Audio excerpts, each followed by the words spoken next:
Hello! I'm Sam. That's Mr. Christopher That is me. A. Lepak? A. Lepak. Allen? Yeah. Christopher Allen Lepak. How do you spell it? A-L-L-A-N. Ooh, close. A-L-A-N? Yeah. A-L-A-I-N. Yeah, Elaine. That's like a British spelling, I think. A-L-A-I-N. That's stupid. There's a YouTuber named Baka Shift. He's an anime tuber. His name is Allen, but it's A-L-A-I-N. Does he do anime content by any chance? Yeah. Because Baka. Yeah. That's a weeb. Go watch Baka Shift's videos. He's great. I'm sure he is. He's on hiatus now. He hasn't made a video in like a year, but Oh, fair enough. he was great. Anyway, I'm Sam. Taking a break? No, he's not. Like his channel literally says, like when you go there, it's like on like permanent hiatus. Oh, all right. Well, He does editing for other YouTubers. He's like a professional editor now. I think he works like for other YouTubers editing their videos. This has nothing to do with the rest of the podcast. I'm Sam. That's still Chris. Hey. Welcome to Save Point. we are Save Point. It's November. It's a little cold out now. It is November. We got some better lighting. It's a little bright. It takes some getting used to. We have the Sam lighting. It's just It's better. we took the lampshade off of It's it. true. I wanted the appearance. I don't like to look at it. No, don't look at the light. Look. Oh my eyes! I just went up and looked at the lamp because I was dumb and I was like, "Yeah, our new lamp." And then I went, "Ah." You know what that reminds me of? A certain story involving your father and the sun. Not too long ago, over the summer, we had an eclipse. A solar eclipse. This is true, which you were not supposed to look at No. with your eyes. No, you can look at it with the glasses. Well, that's what I'm saying. You wear special UV protected glasses, so that way you don't lose your eyesight when you're looking at it. Because it's still the sun. Like it doesn't Yeah, change. it's literally the sun, and the moon. So I got some texts. I hate you. I got that joke, There you go. and I hate you. So I got some texts from my father that day. Or, well, I had texted him. I was like, hey, don't forget, the solar eclipse happening. This is a really big deal. I mean, I love all things space. Space Mountain, Space Mountain. Candy Mountain, Candy Crush, Star Wars. Star Trek. Space Mountain. Spaceballs, Space Balls. Space Odyssey, 2001: A Space Odyssey, Yeah, ooh, that's a good movie. Super Troopers. I'm afraid I can't let you What I think is a space movie. Super Troopers? Isn't it a space movie? No. What am I thinking of? I don't know what you're thinking of, but Super Troopers is about they're about state troopers in Texas. Yeah, that's the same thing. Texas is kind of like outer space. It's big, it's empty. Texas is outer space. Texas is inner space. You might It's say. it's big, it's empty. Whataburger is there. It's deep space. That's all I eat in deep space is Whataburger. But I texted my father. I was like, hey, be sure to look at the eclipse. And he goes, and I was like, I asked him a bit later. I was like, did you guys pick up all the glasses that you needed for it? And he was like, yeah. My mom picked them up. And he goes, I didn't realize that you needed to use them at first.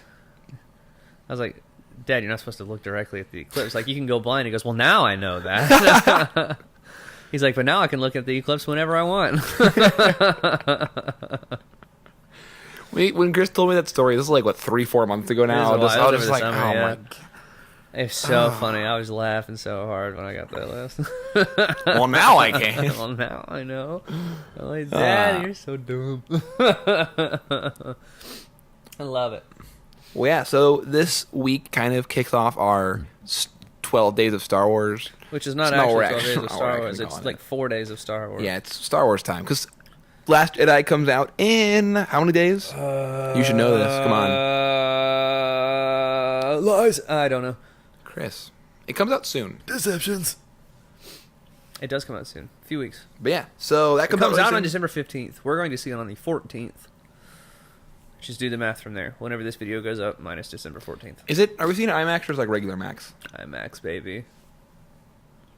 IMAX 3D or IMAX 2D? Just regular IMAX. 2D. One, I don't think the IMAX Linux does IMAX 3D showings, but also I didn't want to. I'm apologizing in advance. But I am maybe in an unpopular state of opinions where I don't love seeing movies in 3D. I would think that's the popular. I don't like. It's like the glasses because I wear glasses. Well, the thing is, we It's wear just annoying. glasses. It is annoying to put them on top of the glasses. Yeah, no, I 100% agree. But I mean, it's not that I dislike the effect of 3D or anything. There are movies that do it well. It's just that I just don't care about it. Would you watch a movie if they did like the 3DS style 3D? Absolutely not. Are you one who will get Because headaches? then if you moved like an mm. eighth off, you'd just have a headache. Not with the new 3DS. Yeah, They fixed that. Not really though. It's better. It's better. I tried it. I wasn't impressed by it. I was impressed that it was better. I mean, that's better. hard technology to use. Yeah. Like it blows. I don't understand how the 3DS works as it is. I don't get how it's made that. awesome. Like Ocarina of Time, that game looks incredible. The problem is there were only like 2 games that actually utilized the 3D on the 3DS. I'm thinking of Super Mario 3D World.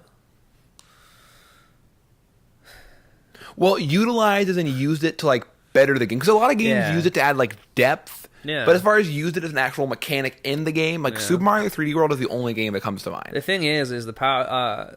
It required so much processing power to get the 3D to work that it started like hindering games' performance. So they all like looked worse than they could have, to the point where Pokemon Sun and Moon actually disabled 3D because they just couldn't get those games to work with it on.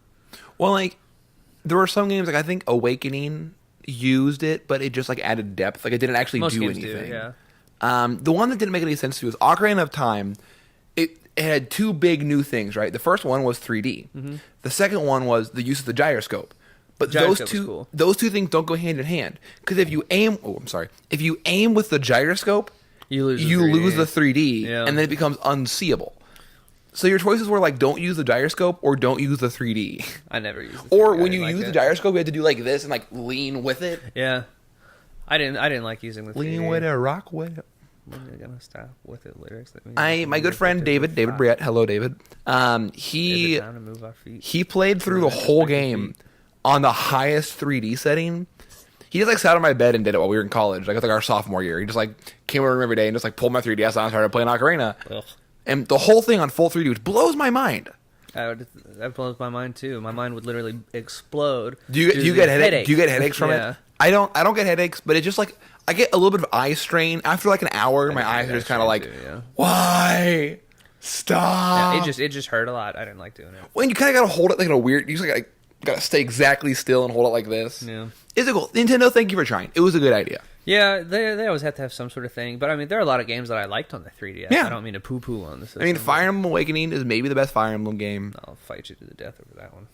Honestly, what, Blazing Sword? Nah, the original, the Game Boy Advance. That's Blazing Sword.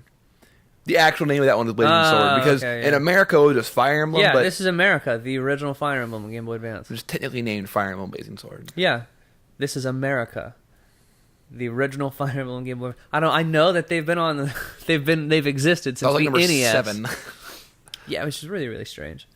But you know what? It had Roy in it, so that game is good. Yeah, I like Awakening. A lot of people I know who have played Radiant Dawn, which was the Wii one, which is like impossible to find now. I like swear by that game. The Path of Radiance one before that's that. That's the GameCube one. Too. Yeah. That'd probably be my second favorite. I really want to play the Shadows of Valencia, the one that recently came out. I do too, because that's supposed to be like the original NES one. Right? It's the second one. It's the first one on the SNES. Yeah. So, and I've heard like the story is like it's different. Supposed to be hard. Way different mechanics. Like the battle system like works differently than all the other Fire Emblem games do. Like it's just a different game. Well, I mean, it's literally they kept the battle system from the SNES. Yeah. They just updated the graphics. So I mean, it's going to be a hard. It's like Final Fantasy 3 on the DS. I love Final Fantasy. Where the gameplay is all the same. They just updated it for a newer console. True. Final Fantasy 3 is hard as balls. Yes, the final boss is the hardest. Like it should be the biggest difficulty I've ever faced in a game ever. At the final dungeon, like it's one of those things where like the game's hard, and then the final dungeon is just so much harder than the rest of the game that it doesn't make sense as to what they were thinking. That's crazy. Like it's like I can't even comprehend. When I finally beat that game, it was on my 3rd time like getting to the final dungeon. Yep. Did you spill again? No.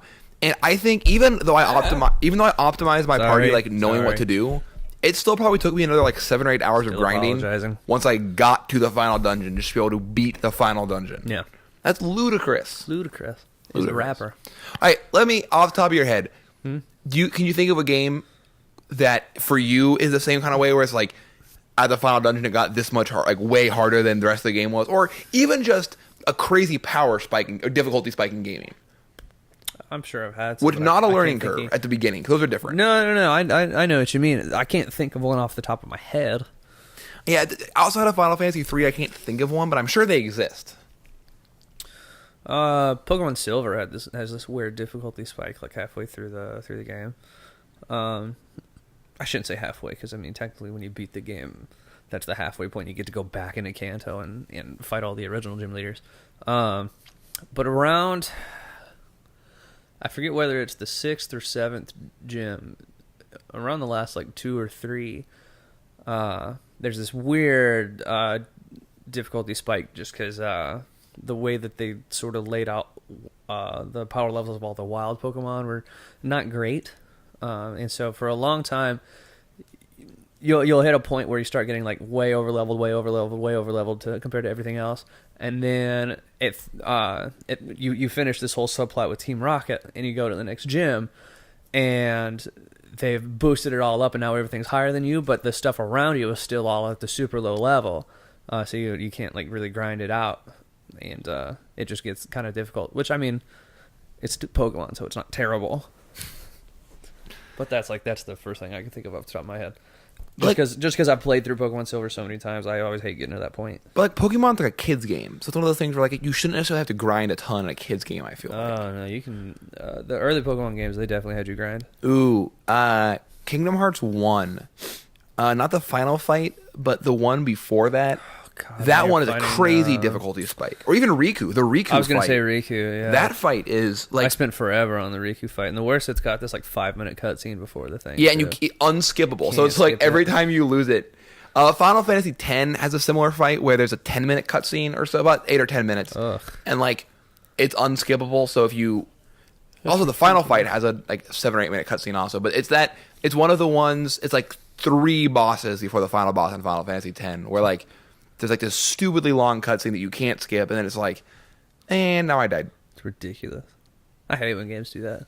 I'm like, why? It's like, even in the 10 remastered edition of the PS4, they didn't fix that. I'm like, I understand you want to keep it the same, but can you fix this one thing? Yeah, just like a quality of life thing. It can't take a coder more than 2 minutes, like a professional coder, to just throw in a skip function. I don't want to assume anything like that. I'm going to assume.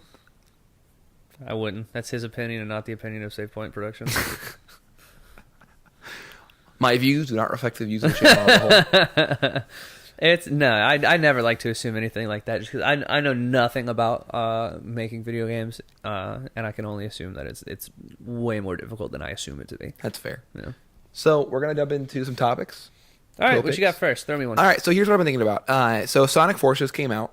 Oh God! And it's bad. I already dislike this topic. Really, really bad. It takes about, from what I've heard, about 3 hours to beat, which is like ludicrously short. yeah. Apparently they cut like tons of the story. Like out. The gameplay is bad, the story is bad, the music is bad. Everything's bad about this game. Like there's not a good game, right? I don't know anybody that looked at Sonic Forces and was like, this game is going to be awesome. Danger Kids still made like the main villains like. I'm not saying there wasn't money put into it. It's bad. Like that song, because I like Danger Kids as a band. Like I don't. Okay, they were fun live. We saw them live, like over the summer, I think. Yeah, they were fun live. I enjoyed seeing them live. Right. That song is. I don't ever want to be like super rude about musicians as one myself, but I did not enjoy that show. I enjoyed it. I didn't like Danger Kids at all. They opened for Galactic Empire. Galactic Empire was incredible. Amazing.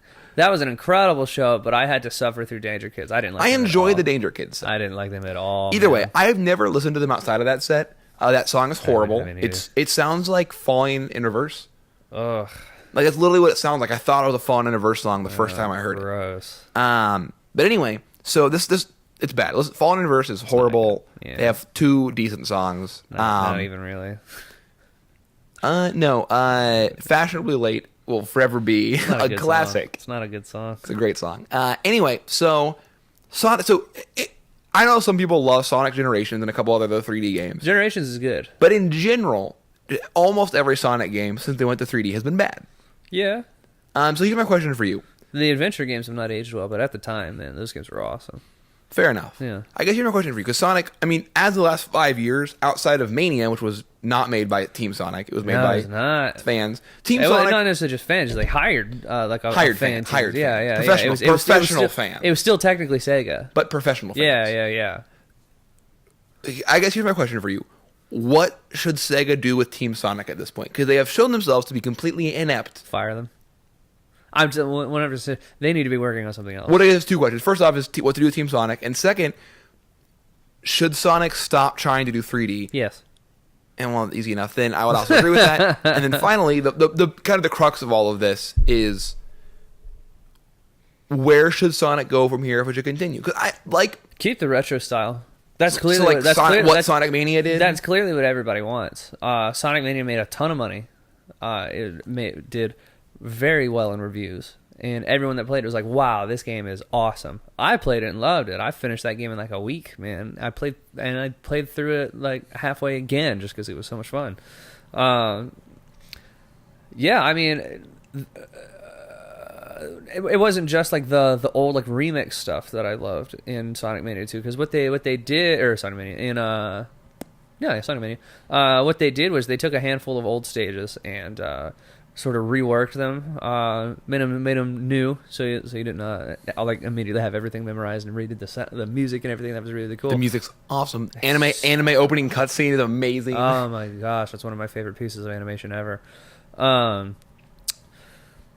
But it was the original levels especially that was just like, wow, this game is super, super cool. And I mean, there are lots of things in there that they could only create using today's technology, and then they just meld it to look like that old Genesis style. Which, if they were to make just a full game of all original stuff, I'd play the hell out of it. Like that's 100% the direction they need to go. They need to get keep the team that made Sonic Mania making more games, because that was awesome, and that's where Sonic should go, I think. And I mean, there's someone who enjoyed those original like Sonic Adventure games when they were out. I mean, I was young and going back and playing them, they're not very good. But they hit that, they worked for that demographic. And I played Sonic Generations, and the 3D segments in that is not bad. Same with Sonic Colors on the Wii. That was a 3D game that I enjoyed. So it's not that every 3D Sonic game is bad. It's just that the majority of them are, because I don't think Sonic Team cares. They need to have Sonic Team not working on that anymore. Or not working on anything anymore. Poor guys. Well. Yeah. Well. Put on something different. It doesn't need to be a video game. Honestly, just have them do something else at Sega. Go to McDonald's. Because that's not working out. But yeah, I would tend to agree. I think the biggest problem I've had with like Sonic in 3D is 2 things. First off, not good. The physics engines are just always broken. There's always something wrong with the physics engines. Imagine if they could get their hands on like Unreal or something. Like the clipping is horrible. The frame rate's always bad. The controls are always bad. You ever see a Sonic game made in Frostbite? Like, oh my goodness. Just like freaking like just explosions everywhere. Just like incredible like weather effects. Cities deteriorating as you're running through them. And then the other thing that Sonic to me has done horribly is just the awful stories. Yeah, they're not good. They're so bad. But that's kind of the charm to them, though, too. That's why people like. Which is the one where Sonic like kisses a human girl? That was 06. Well, that's Sonic. That's so bad. That one was not good. It's so bad. Even for Sonic fans, they were like, "Ooh, this isn't a good one." He's an anthropomorphic hedgehog. Yeah. Like, it's weird. But I mean, like the original adventure game story is like cheesy and over the top, but people liked it. Well, that's why I liked Mania, because Mania's story is literally just simple. Like. Bad guy. Here are these crystals. The bad guy has crystals. Go get the bad guy to get the crystals. Yep. That is Mania's story. Oh yeah, it's simple. I love it. It's great. A fun little peek behind the curtain at Save Point. Once upon a time, we made a Sonic Mania video. It was like our 3rd video, I think it was supposed to be. Video. Was it our second? It was our second gameplay. Instead of golf, 'cause it's supposed to be that instead of golf that week. But the video, we did golf instead of Sonic. The video got like corrupted on my computer, and it rendered super small. Yeah, the aspect ratio was like shrunk, and I had like a couple like people who are like do video editing for like a career look at it, and they were like, we literally don't know what's wrong with this thing. Like we don't know what's wrong with it, and I would have had to recut. Like my like project was just screwed up in Premiere. I would have had to recut the whole episode, and it wasn't amazing. It wasn't our best work. And then like golf came out like the next day, and Chris was like, "What if we just played golf?" And we made that masterpiece that is Bunker Boys. Yeah, which I'm so happy it went that way, because that video is so much better. It was also our second time filming the golf video, because we forgot to do something. Did we? Yeah, we filmed golf twice. We did film golf twice. I think what ended up happening was I forgot to turn my computer to use the soundboard, so my computer was just getting sound like through its internal mic. No, it was something different than that. It was an audio problem. I remember that much. There was some like really bad audio problem. Yeah, there was some sort of issue with it. I don't remember what it was though. And that was like, so our second week of doing... But it's okay, because the golf video we have now turned out to be it's still one of my favorite videos. Oh, that was it's probably like my second or third favorite video we've done. It's up there, man. But it was one of those things where it's funny because... Right next to like Resident Evil and Dead Space. Our second week of doing this, it's like, oh, and now like we've had to film have problems three times just to make this video. What's funny is we had more problems early on than we do now. We've almost streamlined it at this point. We're good at knocking this out. We're bad at doing it in a timely manner, though. That's okay, though, because Sam has been on the road. It's true, I have. And is kind of, for a long time, has been the workhorse of Save Point. And so, yeah, we've been infrequent, might be putting it lightly, with our uploads. Well, we do they're late. And we do them every here's the week. Thing is, we still don't go up on time. We still have weekly videos. So, I mean, there's that. We missed one gameplay. That's fine. But outside of that, in general, we've done a really good job. That's fine. I'll take one missed video over 3 months. Yeah. 4 months now, I guess. Yeah. Wow. But, I mean, now that, you're home, we'll be able to hit that on time again. As of last week, I'm done with my job where I traveled, starting some new work here in a couple weeks. Mm-hmm. But, yeah, so in the meantime, it's just like I'm back home theoretically for good now until, I die or something else happens. Whatever, yeah. But I mean, we'll be able to easily make stuff again. Yeah, so that's exciting. All right, Topher, topic, hit me. I'm not really sure. It's all I want to talk about is Battlefront, but I want to hold off on that for an upcoming video that we've got coming out. An upcoming non-gameplay video. What's up? What is it? Who knows? I do. Not going to tell you till it comes out. It'll be dope. I also know. He does know. Telling you. He does know. It's true. So instead, you pulled a me. You didn't have a topic. I don't have a topic. You pulled a me. Chris pulled a me. I know. I'm a consummate professional. How about this? Well, in lieu of your topic, let's just do what have we been playing / watching / what media have you been consuming lately? I feel like there's a lot of that to go through. We haven't done that in like a month. Yeah, there's a lot of that to go through too, because a bunch of stuff has come out recently that we've been going through. We haven't talked about Assassin's Creed really. We haven't talked about Battlefront really, which is. Do you want to start? Or you want me to start? Well, I'm just saying. I'm just thinking through things that just came out. No. I'm saying like what you've been going through. Do you want to start? Or do you want me to start? I can start. You start. You talk first. I talk first. Who talks first? You talk first. Anyway, so for me, Persona 5 has been like this mainstay for the last 6 months of my life. I've been playing a lot of Persona 5. I just want to beat it. I love it, but I want to beat it. I just finished watching a show called Mob Psycho 100, which is written by the same guy named One, who wrote One Punch Man. My initial reaction is same artist too. Yeah, it's beautiful. My initial reaction is it's funnier than One Punch Man, but slightly less endearing, but also still very endearing. Funnier than One Punch Man? Yes. Wow. It's really funny. You should watch it. Wow. I started watching One Piece again because I'm a masochist like that. So I'm playing through Persona 5 and I'm watching One Piece, which is just like two of these huge... That's your entire life. Time commitments. That's going to be it forever. We kind of have a Switch now. We do. Our good friend Caleb, who you will see again soon. Caleb, our schedule's not lined up well. Which is so funny that because we were banking on not having a Switch, we've been... what am I trying to say? We've been... Well, I mean, we decided to do the Star Wars thing we're about to do, which is a bunch of Star Wars videos leading up to, like, sort of in hype of The Last Jedi. And literally days before we start the Star Wars thing, we now have access to a Switch and Super Mario, and I'm just like... Well, yeah, because Caleb's very busy, which is why he hasn't been on the channel in the last couple of weeks. He's an incredibly busy man. And he was like, hey... He does stuff now. It's weird. He's like, hey, I have Odyssey, and I'm not using my Switch. Do you want me to just leave it at your place? And he dresses so well. Yeah, he looks so good today. Gosh, man. Yeah, Caleb. He did. Black blazer and pants and You guys won't get to see that, but soon. Soon, he'll be back. But yeah, so I'm starting Breath soon, once I'm done with Persona. Yeah, the big thing, also, the one other thing, another form of media is a book. We don't talk about books very much on this channel. Books. I had a couple flights in the last couple weeks, and Chris was like, hey, you should read Inferno Squad, which is like the book that like describes the... It's the backstory to Battlefront 2. Yeah, the Battlefront 2 campaign. And I ended up reading it. I had very low expectations, because I haven't read a Star Wars book since I was like 15, probably younger than that, and it was like children's fiction. It wasn't like... Yeah.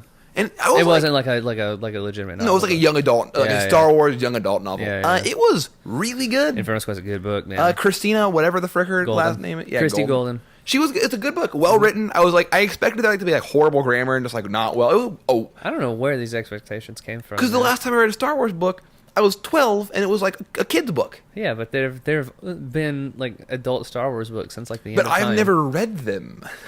That's not my fault. Yeah. Anyway, Inferno Squad is a good book. Go read it. It's a good book. It's really good. And then after that, read Lost Stars, which is the best current canon Star Wars book out there right now. Is it the best all-time Star Wars book? It's up there. Mr. Star Wars EU expert. It's up there. I wouldn't call myself that. There's too much of you. No, you're the closest thing to an expert that I know. Valid. So. It's up there. It's easily one of my favorites. That's for sure. Like you're the the channel's like resident like EU expert, whereas like I'm the channel resident anime expert. We don't know jack crap about those fields at all, but we know more than anyone else in the channel. More than anyone else in the room, yeah. Well, there's both of us, so it's not that hard. But what about you? Hit me. Oh man, I've been going through a lot. We recently I've seen Thor Ragnarok twice now. Oh, I forgot. Yeah, Thor Ragnarok is awesome. What an unbelievably good movie. Yeah, it's a good movie. It's so much better than it has any right to be. It's so funny. It's the best comedy I've seen all year. Has another good comedy come out this year? I don't know, but I don't care because it's not as good as Thor. Thor was really good. But I mean, I don't want to lean on the comedy aspect too hard because it is so funny. But I mean, they still do all the action and set pieces right and everything. It was so good. I went in there expecting another Thor movie because I mean, Thor 2 sucks. Thor 2 sucks. Just gonna throw that out there. Thor 2 Thor 2 is not good. I liked Thor 1. I didn't like 2, but I mean, Thor 1 never like blew my socks off or anything. It's okay. It needed to be there. Yeah, absolutely. And I can't fault it for that. Much like the first Captain America, it just had to exist. Yeah, and it was good. Well, no, it's not good, but I'm not having this conversation. We had this argument yesterday, I think it was. The day before. 2 days ago. Yeah. And yeah, I went in with low expectations. Came out. It's probably one of my top 5 Marvel movies. It's so easily. Good. I can't think of like 5 Marvel movies that are better than it. It's so good. Absolutely go see Ragnarok. You don't know what you're missing until you see it. Even if you don't like the other Thor, like don't hold Thor 2 against it. Or really even don't hold Marvel against it. Because I mean, overall, and I don't want to say this necessarily, but there's not a ton of it that relates too much to the rest of the Avengers storyline, but that's kind of what makes it great. I think you could go into that not having seen any of the Marvel movies, and enjoy it. Some of the humor might be a little bit lost, like the Loki bits. You wouldn't understand as much because you don't know who Loki is. I don't know if I'd necessarily say that because at this point, I think part of what makes it so funny and so well written is that by this point in the story, we know these characters and their situations, and just like because we know them, they're able to do branch out and do these sort of weirder things, and that's sort of where the magic of it shines. I'd say probably watch at least like the other 2 Thor movies before going into Ragnarok, and like at least Avengers and 1. Avengers 1. So you can have a backstory of like Loki and everything that goes down there. Yeah. Just watch all of the Marvel movies. You really should. They're outside all of like good. a small outside of Iron Man 2, Thor 2. Iron Man 2 is good. In my opinion, the first Captain America. First Captain America is good. Thor 2 is the only bad one. Thor 2 is the only bad Marvel movie, I think. I like the first Captain America and Iron Man 2. Sometime, once I've seen Doctor Strange and Spider-Man, we should do like a Doctor Strange is so good. Spider-Man Homecoming is my favorite Marvel movie. Oh. Both of those are in my top 5. After Black Panther comes out, we should do a Marvel rankings video. Absolutely. Because that comes out soon, right? Like February. I'm gonna do the trailer for it in Thor. It's a cool trailer. Yeah. Oh, it looks like a good movie, man. Lyndon B. Johnson's hair. I always call him Lyndon B. Johnson. Michael B. Jordan's hair looks awesome. Lyndon B. Johnson a president? He was a president. Was he the one who succeeded FDR? I don't remember. I think he came in at. No, did he go after Gerald Ford? I don't know. I'm gonna be honest with you. I'm history buffs. I'm sorry. I'm a dumb American. I'm sorry. It's a good movie. Good movie. And the problem is that name always sticks in my head because one of the middle schools I went to was Lyndon B. Johnson Middle School. Well, you lived on a base, so. No, Lyndon B. Johnson Middle School was actually in Florida, off base. Is he from Florida? No. It's weird. Yeah. I don't like that. Yeah. But yeah, Thor Ragnarok's awesome. It uses Immigrant Song twice, by Led Spoiler, Zeppelin, I guess. And I don't care. It uses it twice, and it's kick-ass both times. Like, it was so awesome. I freaking love that movie, dude. And the moment Jeff Goldblum is on screen, it's his movie. Jeff Goldblum. I've never like loved Jeff Goldblum. I don't dislike him. I'm just like, oh yeah. God, he's so funny. He's one of my favorite like actors, just period. But I mean, like the moment he's on screen, it just becomes his movie. It's like he came in and they were like, just do whatever the hell you want, man. He literally steals the show. I don't know how the last time I saw an actor steal the show as much as he steals the show in this movie. Like a supporting actor, where a supporting actor just comes out there and it's just there's a point where in the middle of their conversation, he just starts DJing, and he's still talking to him, but he's doing all of this. And there's another point where he just stops talking halfway through one of his sentences. He just freezes up like this. And like Thor and Loki are like looking at each other, and then it just cuts to the next scene. It's so awesome. He's so good. At the end, I'm not gonna spoil anything, but the part when like the last scene you see him it's in, a tie. is so funny. It's a tie. It's great.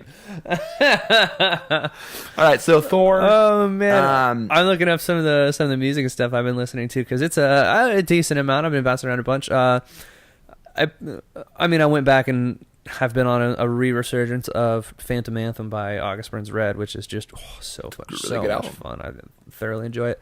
I've been getting really into Post Malone. I know you have. Dude, I like him a lot, man. Rockstar, Candy Paint, I like his album. I like it all. It's all really good.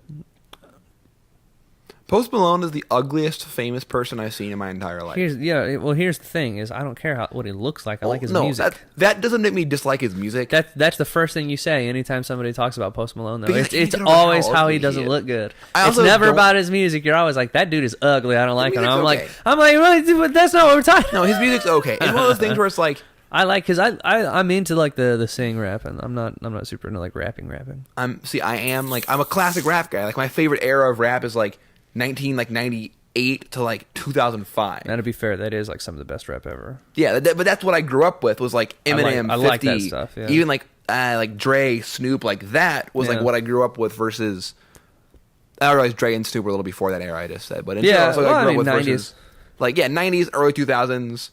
I mean, I think I don't dislike any of that. I think maybe the Eminem Show might be the best rap album of all time. Like that, probably my favorite rap album of all time. But that's why Kendrick, like Kendrick and J. Cole, are my two favorite rappers now. They're so good because they tell stories. They do like they have what that I love. They have that old school approach to their stuff. Yeah, which is what makes them so good. Well, actually, J. Cole's first album, his second album, I like 2014 Forest Hills Drive is just.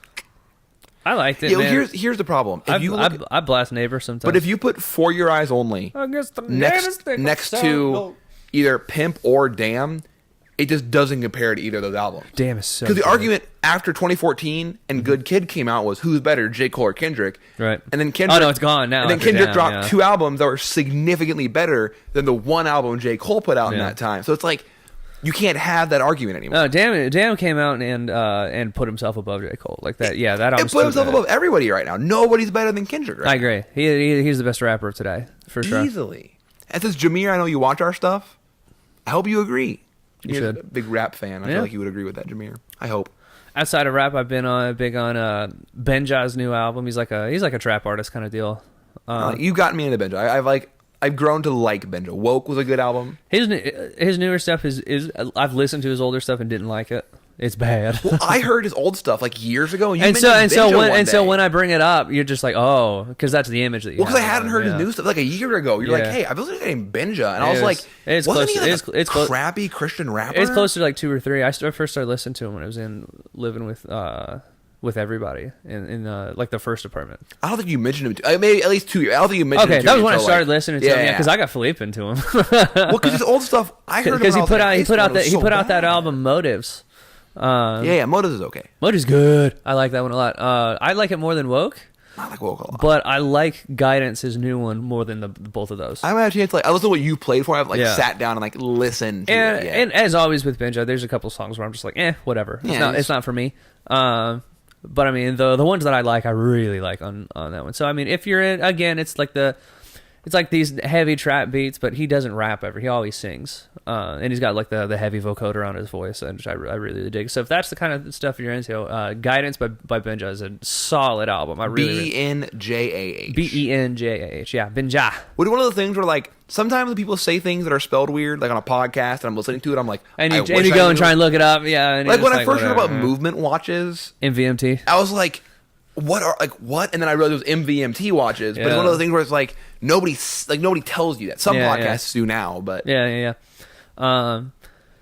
Yesterday, Malcolm Young, the rhythm guitarist for AC/DC, passed away. Yeah, and as a guitarist, that was like oh wow, I can't believe that happened. Because I mean, a lot of those early guitar riffs when I was like 15, 16 was trying to play like AC/DC stuff, and so I've been listening to a bunch of them the past couple days for that, because I mean, what an amazing guitarist. I found out, and I was telling you this yesterday, because I was reading more into his life and stuff, and I found out that he wrote basically everything that AC/DC ever played. Really? Yeah. Oh yeah, we talked about this yesterday. He wrote all the parts.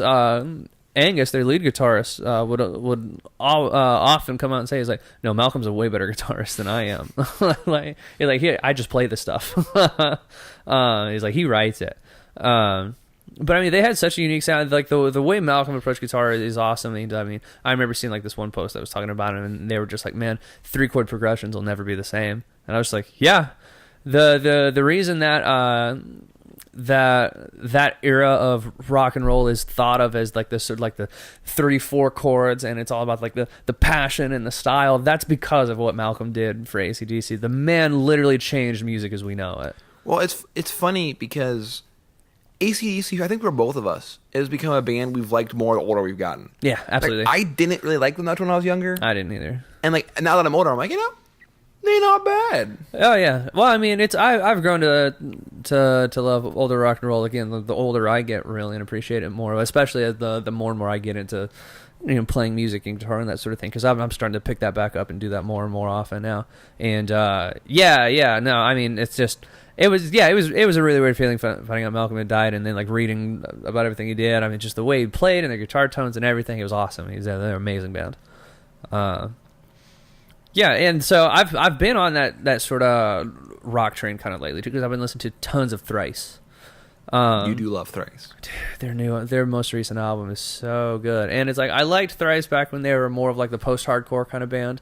I recently listened to this interview called Lead Singer Syndrome, and then he did like an interview on it, and I'm trying to remember his name. I believe it's Dustin Kensrue, but he was on this podcast talking about how he actually dislikes all their early stuff, because he had the typical scene kid, really high like pop punk style voice. And I mean, if you listen to their most recent album now, he's got this real gruff, like raw, just like rock voice. It's awesome. It's real gritty.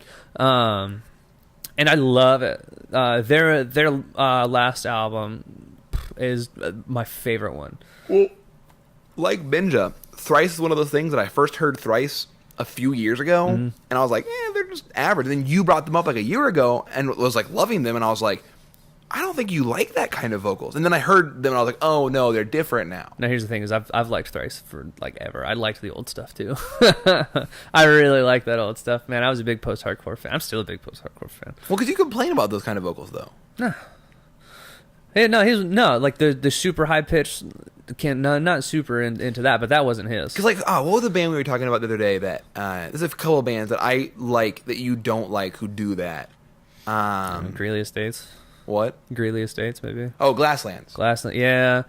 That's what I'm saying. It's like his is not like that high pitched. We're not talking like I don't know the Glasslands. We're not talking like Sleeping with Sirens or anything like that. Okay, well no, but we're not 12. Yeah, well that's what I'm saying is I don't like those bands and like that style of band. And so when I hear that super, like the closest I'll get is probably like Veil of Maya. I don't even like Veil of Maya that much. I actually like Veil of Maya. So I apologize, Sleeping with Sirens fans. You love them. I know you're passionate. I personally don't like your Sleeping band with is Sirens. bad. He said it, not me. At SafePoint Chris, go tweet at him and yell at him. Don't at me. Don't at me. I don't like Sleeping with Sirens, but I'm also not like, again, a 13-year-old girl. Yeah, I like Veil of Maya. They put out an album I've been listening to a bunch. Actually, I really enjoy it. Who else have I been listening to? I know I just looked this up. Well, you know what else I know you also been doing? There's a couple things you've been doing while sitting over there at that table. Just playing a lot of video games involving a screen and a couple games. Yeah. There was legitimately one more that I wanted to bring up before we moved on. I don't remember it now. Man. Oh yeah, I've just been listening to like a ton of like lo-fi hip hop. Oh yeah. Like instrumental stuff. Only always. There's a well, I mean, you know, I like to commend Spotify for the curation of their playlists because they're good. So good. There's one that you guys should all look up called Jazz Vibes, which is lo-fi. It's all instrumental lo-fi hip hop, so it's super super chill. But all of the melodies are all like real jazzy. It's all like piano and saxophone and trumpets, and it's good. It's so good. I've been listening to that a lot. Like not that plays a little bit, and then a lot of like there's a couple really good Cowboy Bebop and Samurai Champloo like lo-fi mixes that I'm listening to. Yeah. And every time I do, I just like wish I'd kind of stuck with playing jazz trombone because I loved doing it, but I just like stopped playing in college. I kind of wish I'd picked a jazz instrument like at all. I would love to get back into playing jazz now. I just like to listen to it. I've been listening to a lot of jazz actually. Playing jazz is the most soulful thing you'll do. Like you feel so soulful when you play jazz. I like the soulful jazz. My favorite is like the bossa nova, like the stuff you'd hear in like a cafe. Usually like a strong like walking bass line, maybe a trumpet, usually a piano or acoustic guitar doing the pure melody. It's just while I love listening to that, playing the more soulful jazz is what's more like fun to play, I guess. Like the cafe style jazz is like it sounds great, but it's kind of boring to play after a while because it's simply kind of the same melodies, same riffs, basically doing the same thing song after song. Makes sense. But then, like, when you get into, like, freestyle jazz and you're just, like, doing a solo... Like, I can't listen to freestyle jazz. I love freestyle jazz. But yeah, stuff I've been playing, though, I played a lot of Assassin's Creed Origins. Wow, what a good game that is. Cool game. Wow, what a good game that is. That's the next-gen Assassin's Creed game we should have got, like, 3 years ago. Yes. Man, it's awesome. It's all the quality of life stuff that they do. Just the story's really, really good. The characters are all interesting. The mini-map is awesome. No mini-map. Well, yeah, the fact that there isn't a mini-map is like my favorite thing about the game because you get to look at the beautiful world that they made. It's a gorgeous game. The changes to the combat are all fantastic. I really, really like it. And so while I recently saw a video of Assassin's Creed 3, like because all the like the kill animations in Assassin's Creed that were so good, and like the chain kills and stuff are awesome, and I kind of miss the spectacle of that. But being a little more involved with the way that they set up combat in Origins, I kind of prefer. Because you do have to think about it more and be more aware of your surroundings and that sort of thing, and it's harder. Well, combat in Assassin's Creed is boiled down to counter kill. Yeah. In Origins, you can get destroyed at like any point in time. Like it's if you're not paying attention to what you're doing, you're going to die. Well, that's what I legitimately think Breath of the Wild has brought. Like Dark Souls is always kind of like, it's there, but then I think Breath brought to the forefront like you can do like an open world style game where anything can kill you at any time. That's what I think Breath brought to us. Though he didn't really like because, like I said, Dark Souls is like kind of so niche that it wasn't forefront enough. And that's, I think, Breath's gift to us. Because Horizon, less so than Breath, it allows you to gradually... like, the first part of Horizon, you can't go outside of the Nora's land. Here's the thing is, in Breath, though, you get to a point where, like, you're fine. Well, no, but I'm saying, like, early on, though, yeah. Whereas, like, Horizon lets you stay in the sacred grounds, or whatever the Nora call their, like, tribe area, and you can't leave because of the gate. Yeah. So you have a while where you have to... fight against mostly just like watchers and like tramplers, I think. Not tramplers. Watchers and the deer ones. Like grazers, I think. Yeah. Where you can't fight. You're not fighting against the stupid worms and the graze hawks or whatever the flying ones are. Glinthawks. Glinthawks are awful. Ugh. I hate them. Anything that flies in Horizon should just die. Well, I killed them all. I know. All of them. I hate fighting them. It's so irritating. The women and the children too. But yeah, I've been playing a lot of Origins, and it's a lot of fun. I can't wait to finish that one. And I would have had Battlefront 2 not come out, which we're not going to get too into it here. I understand there's a ton of controversy surrounding some poor business decisions that EA has implemented into Battlefront 2. Poor is a nice way to put it. I'm trying to be as nice as possible. I picked it up anyway because we're making a video on it. I'm actually currently working on it. Like right now? Right now. Yeah, literally now. I had to think what you meant about it for a second. I was like, yeah. I've been working on this one for a while. I was like, you trying to call me out or something? I've been working on this thing. Like, right?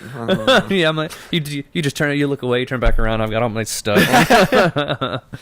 But yeah, it's like, I picked up one because we're making a video on it, and well, there's only like 40 of you guys that actually watch this thing, so we don't get free review copies.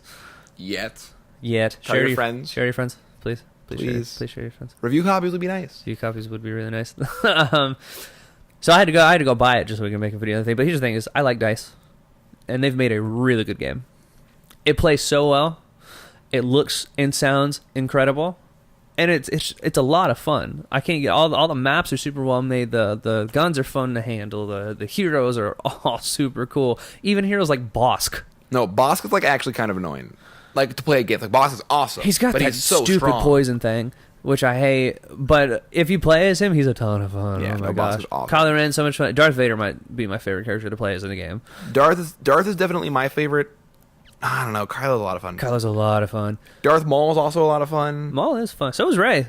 Rey's pretty. The mind trick thing is just annoying. Ugh. I haven't played as Yoda yet. I'm gonna be honest. Neither have I.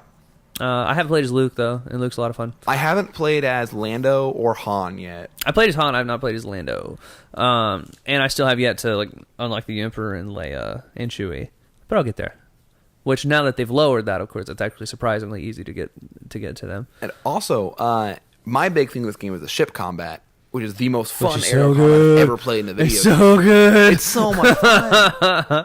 It's so good. If you play first-person mode for the ship combat, I respect you. Like, if you do Starfighter Assault in first person, then you are a man among children. I do. But it's so hard. I actually prefer to fly first person. In the cockpit? Yeah. It's so much harder. I actually prefer to fly first person. Harder. Like, it's fun, but that's why it's so much fun. I don't do as well. I don't do it as well, but I still have a good time. I thoroughly enjoy it. It's definitely more fun. It's hard. But it's a lot of fun, yeah. Because you don't have this. Yeah, you lose your peripherals. Especially in the TIE fighters. You can't see jack shit. TIE fighters, you love peripherals. Like, the X-Wings are kind of fine because they have, like, the windows there a little bit. Same with, like, the ARC 170 and the V-Wing. ARC 170 has quickly become maybe my favorite ship in the game. Seriously? I flew it once and hated it. I switched the V-Wing as soon as I could. I was playing the Galactic Assault on Kashyyyk earlier today, and I had like a 20-some kill streak in the Ark, and I was just like, this ship is amazing. Surprisingly fun to fly is the Naboo Starfighter. No, that's one of my favorite ships in the canon. I love the Y. I love those weird-shaped ships. Yeah. But I mean, my favorite is good old fashioned X-wing, man. It's so much fun, especially. And I know they technically function exactly the same, but there's something about flying the T-70 from Force Awakens over A New Hope. Flying as Poe is so much fun too. Oh my gosh! Do you hear little BB-8 sounds? And then his fires 2 proton torpedoes. Oh, I want to say my 2 favorite hero ships are Poe, and then I love flying as the Slave One. Because it's my favorite ship in the canon. I love the Slave One. I've only flown as Poe so far. I haven't gotten anybody else. I haven't played a lot of the Starfighter stuff. In the... I played as Rey and Chewie in the new Falcon. I've done that one also. I don't love the new Falcon. It's not too different from the old one. It's so big that it's like you just get shot out of the sky immediately. Yeah, I felt the same about the Slave One in the first game. I don't know. I like it. Yeah, whatever. I mean, that's literally like your favorite ship, though, in Star Wars. Which is literally why. It's not even like...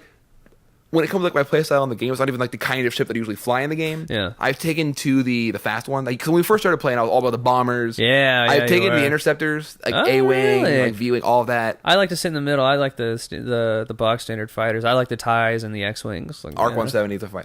The thing is, except the ARC 170. I don't know what it is about the ARC 170, but I don't like it. I've gotten better at flying, is what it is. I couldn't control like the A-wing super well. Now that I've gotten to a point where like I know how to I can do barrel rolls and I'm like flipping around and like doing all that stuff. It's like. It's just so much fun. It's a great game.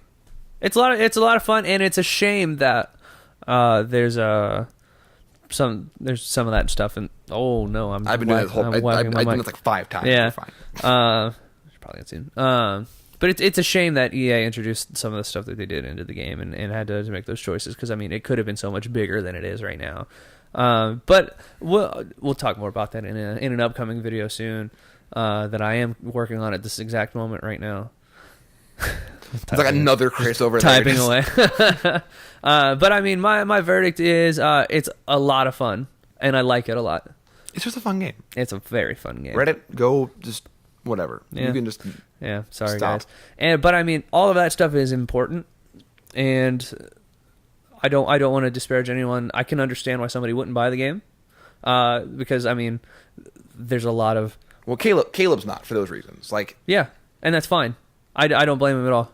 And if you guys look at the things that EA has come out and done with the game and these decisions, and even some of the things they've said post that and said, no, I'm not going to support that. It's 100% do it. But my problem is when people on Reddit, I made a post in just don't disparage people for liking the game if they do buy it. Well, you know, I made a post in there just saying something to the extent of like, hey, like when is it going to be okay for us to like say that we like this game? To actually like sit down and people talk are just about like, it. kill yourself. Yeah, so no, don't do that. Don't be a bad person. I'm like, can I not like I understand like being angry about it, but at the end of the day, like I'm not, even if they hadn't taken out microtransactions, I wasn't going to spend money on them anyway. Right. But I want to enjoy a fun game, and it's so much fun. It's a lot of fun.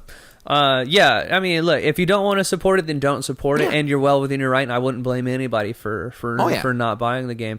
But don't be a shitty person and take that out on people who do want to spend money and play that game. Just let people enjoy things. Yeah, or let people not enjoy things if you don't want to play it. Yeah, but that's fine. There's no need. Be nice to each other, man. Let people enjoy things. Speaking of things that we enjoy, I enjoy Patreon. Do you enjoy Patreon? It's pretty nice. So, we have a Patreon. What a segue. We're using a lamp that I took the shade off of. It's actually a lamp. You want to see it? To light the podcast right now. And it... So, the reason we have a Patreon is... Behind the scenes right here. Look at our lighting situation right now. It's literally a light bulb on a stick. The reason we have a Patreon is because, like, what we do is a lot of fun. We love doing it, but we want to get, like, better stuff to do it with. This is not remotely on where your chair. Are you going to come over here? Yeah. Just come just right here. Come sit next to Papa. The reason we have a Patreon is because we want things like better lighting, and our mics are good, but they're not great. And also we have to buy, like Chris said, he bought Battlefront. I also bought Battlefront so we can do another Battlefront video. It's like, these are like, it's money that we're spending that, like, we also have jobs and rent, and I like to sometimes be able to eat so I can sustain my body. I want to get fat. Anyway, yes, fair enough. So the Patreon supports us. We can keep doing what we're doing. We also have social media, which is, at the end of the day, the most important thing you can do is share our content with your friends. Or strangers, I guess. But friends are probably a more effective way to share. So Stranger Things. So share... Stranger Things 2? I didn't even talk about it. It's so good. Sucks. It doesn't suck. I'm saying it sucks that you forgot to talk about it. But yeah, so if you guys could, when you get a chance, give us a like, share our content. Thank you guys so much for watching. I have been Sam. That's been Chris. I'm Chris. And we're going to go and do stuff. Yay. Okay, bye.